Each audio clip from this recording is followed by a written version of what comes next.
আসসালামু আলাইকুম সুপ্রিয় শিক্ষার্থীরা, আজকে আমরা এসএসসি 2026 সালের 6 নম্বর যে এইচটিএমএল থেকে প্রশ্ন যেটা আসছে সেটা সলভ করার চেষ্টা করবো। এই যে আমরা দৃশ্যকল্প, এটা ছিল দৃশ্যকল্প 2। এই যে দৃশ্যকল্প 2 ছিল, এটা এইচএসসি এক্সাম, এটা ছবি ছিল লোগো এ বি নিচে আর হলো সি উপরে।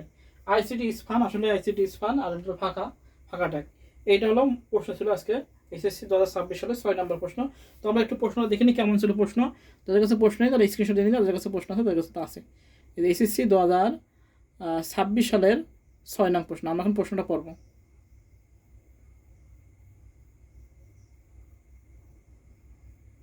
ক্লিয়ার? এবার আমরা প্রশ্নটা পড়ি। আচ্ছা, ক নাম্বার বলছে হাইপার টেক্সট কি? ক নাম্বার বলছে কি হাইপার টেক্সট বলছে 6 দৃশ্যকল্প 1 বলছে জনাব রহিম এইচটিএমএল সিএসএস ব্যবহার করে তার প্রতিষ্ঠানের জন্য একটি ওয়েবসাইট তৈরি পরিকল্পনা করলেন। আচ্ছা, তিনি তার কম্পিউটার পেজগুলো ডিজাইন করে প্রতিষ্ঠান প্রধানকে ব্রাউজারে ফলাফল দেখালেন এবং মতামত চাইলেন।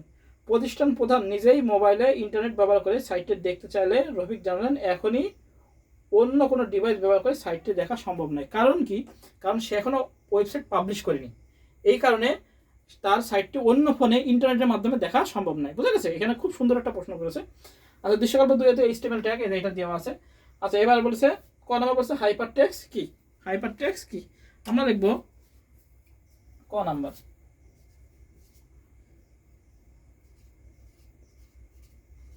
হাইপার টেক্সট হলো এমন এক ধরনের বিশেষ টেক্সট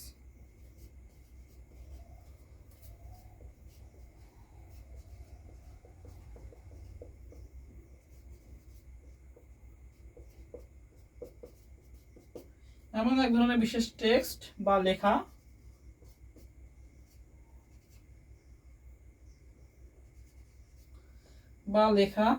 যাতে অন্য কোনো পৃষ্ঠা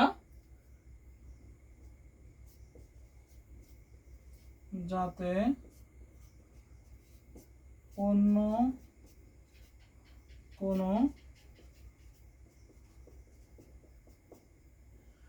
কোনো পৃষ্ঠা ডকুমেন্ট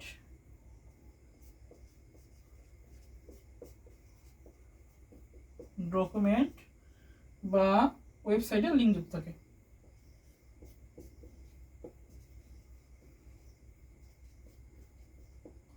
সাইটের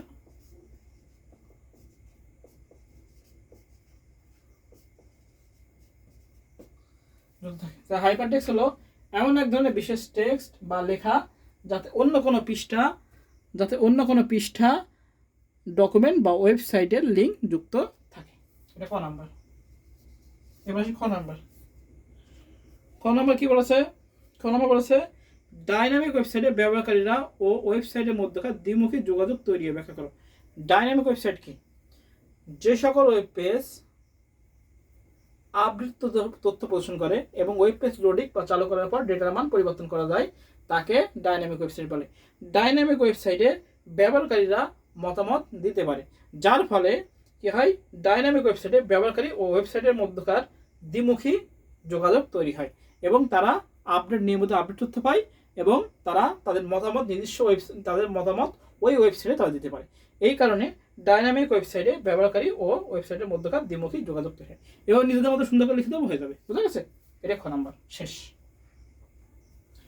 গ নাম্বার বলছে উদ্দীপকের দৃশ্য 2 এর টেবিলটির ওয়েব পেজে প্রদর্শনের প্রয়োজনে এইচটিএমএল কোড লেখো। তাহলে এটা আমাদের এইচটিএমএল কোড লিখতে বলছে, সেটা আমরা এখন লিখবো।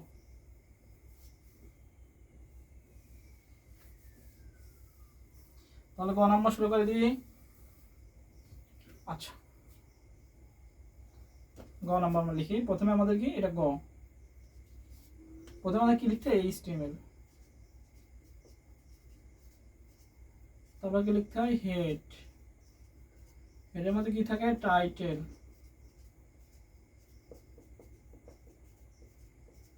তারপর কি শিখতে হয়? হেড শেষ। এবার কি হবে? বডি। এবং তোমরা লিখে দিলাম। এবার আমাদের লিখব table border.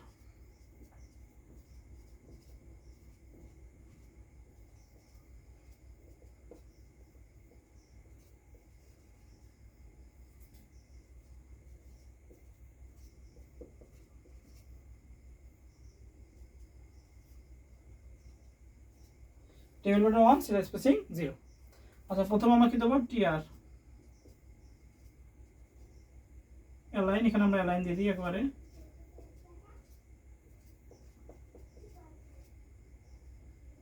TR align centre দিলাম, তাহলে একবার চলে আসবে। এবার এইচএসসি এক্সাম 2026 এটা কি কারো কারো করেছিল না, এটা নর্মাল ফন্টে আছে, আমরা লিখে দেবো। আর এখানে আমাদের কয়টা খাইছে দেখতে হবে, 1 2, তাহলে 1 2, তাহলে 1 2 3, তিনটা কি আছে লম্বা লম্বি হলে আমাদের কি হবে টিডি কি হবে কল স্প্যান সমান সমান 3। যদি কারো কারো থাকতো আমরা টিএইচ দিতাম, বুঝে গেছে, টিডি কল স্প্যান 3। তো 3 কল স্প্যান খেলো, তো আমরা লিখবো এইচএসসি এক্সাম।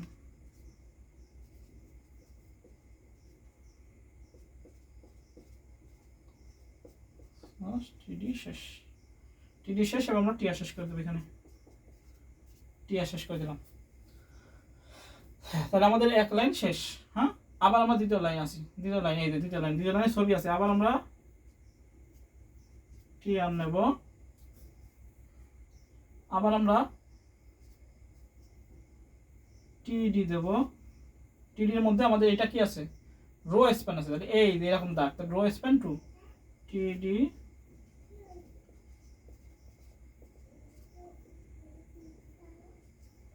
রো স্প্যান 2 হলো। এবার এটা আমরা লিখব ইমেজ সোর্স, ইমেজ ট্যাগ,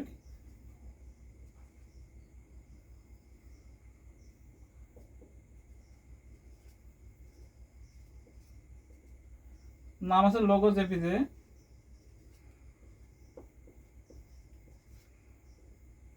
প্রথমটা কি ওয়াইড হয়, WYDTH, ওয়াইড সমান সমান কত হলো 200 px। এবার হাইট, হাইট সমান সমান 300 px।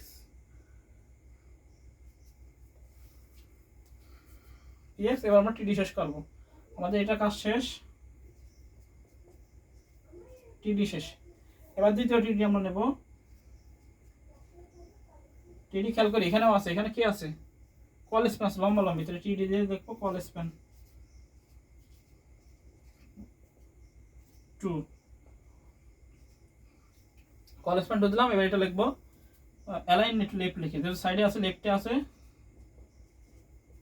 অ্যালাইন সমান সমান লেফট, লেফট লেফটে আছে, আমরা একটু লেফটে দিলাম, অ্যালাইন লেফটে আছে লেফটে দিলাম। আচ্ছা এবার আছে লগ, তাহলে আমরা লিখবো লগ, লগ লিখলাম, মানে এটা নিচে আছে, এর নিচে, তাহলে এটা দেবো হলো সাব, এসইউবি সাব দিয়ে লিখবো বি, এসইউবি সাব শেষ করবো। এটা নর্মাল ফন্টে আছে, এ লিখবো, এর কাজ নেই। এবার তারপরটা আছে সুপ, উপরে আছে এসইউবি সুপ, তারপরে আছে হলো সি স্ল্যাশ এসইউপি সুপ দিলাম, সুপ শেষ করলাম। শেষ করলে TD colspan 2 align left, log sub B sub শেষ, এ সুপ সুপ সি শেষ। এবার কি করবো আমরা টিডি শেষ করে ফেলবো, টিডি শেষ। আবার এবার আমাদের এই লাইনের কাজ শেষ, এবার আইসিডি স্প্যানার এটা আবার আমরা টিআর নেব, টিআর এটা লেফটে মনে হচ্ছে, আমরা দিই টিআরে, টিআর নিলাম, টিআর নিলাম, এটা কোনো কাজ নেই, এটা নর্মাল কাজ, তাহলে আমরা টিডির ভিতরে দিয়ে দিই, টিডি সমান সমান লেফট, আমাদের লেফটে মনে হচ্ছে লেফটে দিলাম, তাই লেফটে দিলাম। আচ্ছা আইসিটি স্পান আমরা লিখবো আইসিটি, এবার দেবো বিআর, যেহেতু লাইন ব্রেক আছে, is is is ICT is, আবার বিআর দেবো, বিআর দেবে লিখবো ফান, আইসিটি ইজ ফান, আসলে এই ফান আইসিটি না। এবার টিডি শেষ করবো, লাস্টে আছে আমরা দিতে পারি এনবিএসপি বা বিআর, যেটা দেবো সেটাই হবে, টিডি এরকম দিয়ে আমাদের এনবিএসপিও দিতে পারি, কোনো সমস্যা নেই। শেষেরটা এই শেষে ফাঁকা থাকলে এনবিএসপি, অথবা আমরা দিতে পারি শুধু বিআর, যে যেটা দেবো সেটাই রাইট। বিআর দিয়ে আমরা স্ল্যাশ টিডি শেষ করব। টিডি শেষ করার পর আমরা টিআর শেষ করব।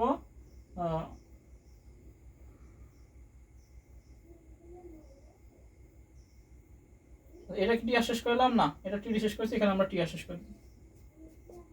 টিআর শেষ করলাম, আবার টিআর শুরু করলাম, আবার এটা আমরা টিআর শেষ করব।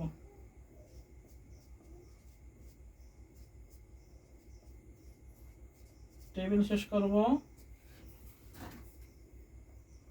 টেবিল শেষ করে পাশে রাখতে হবে কিন্তু জায়গা নেই। বডি শেষ করব, এইচটিএমএল শেষ করব। এই হচ্ছে আমাদের এইচটিএমএল ট্যাগ, যেটা আমাদের আজকে পরীক্ষা আসছে সেটা এইচটিএমএল ট্যাগ। আমরা আবার একটু দেখি। প্রথমে HSC exam title, head, body কারণ টেবিল বর্ডার 1 সেল স্পেসিং 0। এবার টিআর অ্যালাইন সেটটা দিলাম যেটা মিডলে আছে। টিডি কি কল স্প্যান 3, কল স্প্যান 3 তিনটা খাইছে লম্বা লম্বি।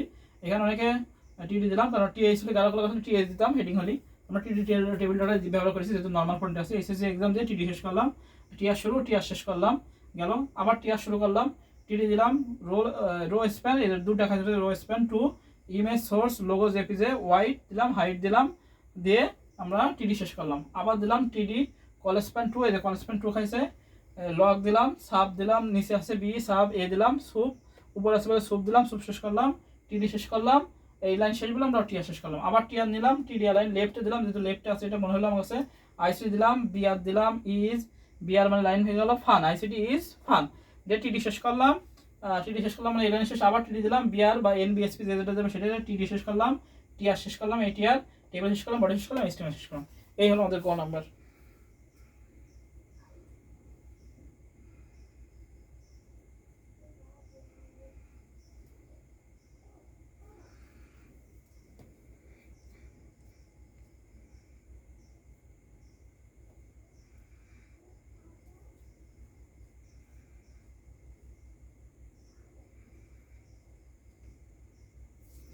হয়ে গেছে? তো আমাদের এই হলো গ নাম্বার। এবার আমি গ নাম্বার মুছে দিলাম। এবার আমরা ঘ নাম্বার চলে আসি। আচ্ছা, ঘ ঘ নাম্বার কি বলেছে? উদ্দীপকে উল্লেখিত সাইটটি সমাধান ব্যবহার উপযোগের জন্য সম্ভব কিনা প্রয়োজনীয় পদক্ষেপ বিশ্লেষণ করা। আচ্ছা, ঘ নাম্বার আমরা একটু দৃশ্যকল্প 1, কল্প 1 উল্লেখিত সাইটটি, উল্লেখিত সাইটটি, এটা আমি কালকে গত বছর সাজেশনে বললাম, সাইটটি সর্বসাধারণের জন্য উন্নয়নের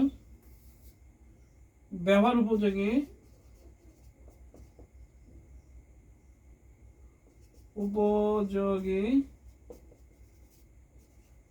করার জন্য ওয়েবসাইট পাবলিশ করতে হবে।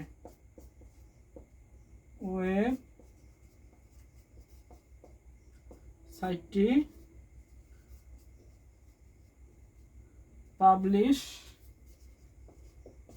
করতে হবে, তার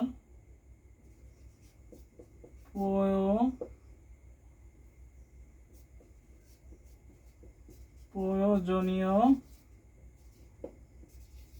ধাপ নিচে দেওয়া হলো। দৃশ্যকল্প 1 এর উল্লেখিত সাইটটি সর্বসাধারণের ব্যবহার উপযোগী করার জন্য ওয়েবসাইটটি পাবলিশ করতে হবে, তার প্রয়োজনীয় ধাপগুলো নিচে দেওয়া হলো। 1 নম্বর কি করতে হবে? 1 নম্বর আমাদের কি করতে হবে? 1 নম্বর ডোমেইন নেম রেজিস্ট্রেশন করতে হবে।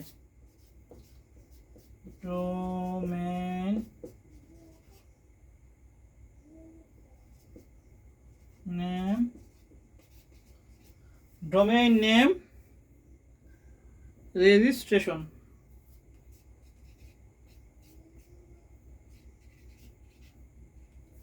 ডোমেইন নেম রেজিস্ট্রেশন করতে হবে।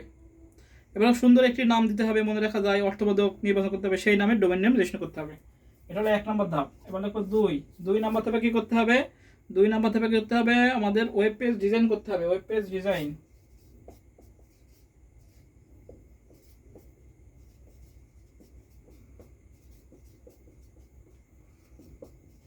ওয়েব পেজ ডিজাইন, এটা 2 নম্বর ধাপ।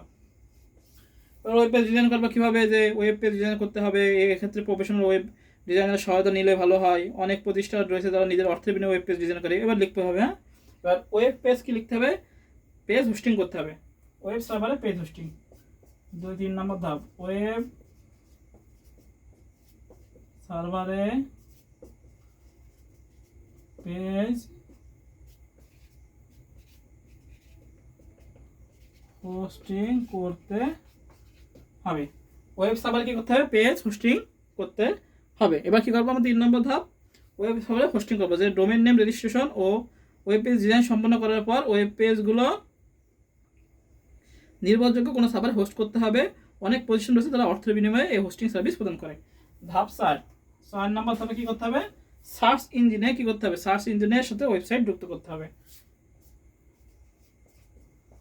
সার্চ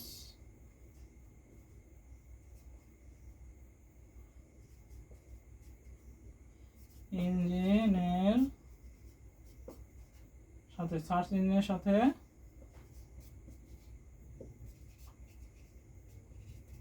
ওয়েবসাইট যুক্ত করতে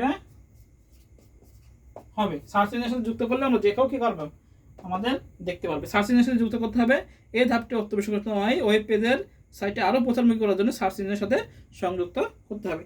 এই 4টা ধাপ আমাদের ওয়েবসাইট পাবলিশিংয়ের জন্য করতে হয়। হ্যাঁ, তো এই হচ্ছে আমাদের এইচএসসি 2026 সালের 6 নম্বর যে প্রশ্নটা আসছিল, সেটা হলো কিভাবে আমরা প্রতিষ্ঠানের যে কেউ অন্য ডিভাইস ব্যবহার করে সাইটটি দিতে পারবে। এই সাইটটা করলে আমাদের এই যে কি বলেছে রহিমের ওয়েবসাইটটি কি যে কেউ ইন্টারনেট ব্যবহার করে সাইটটি দেখতে পারবেন। হ্যাঁ,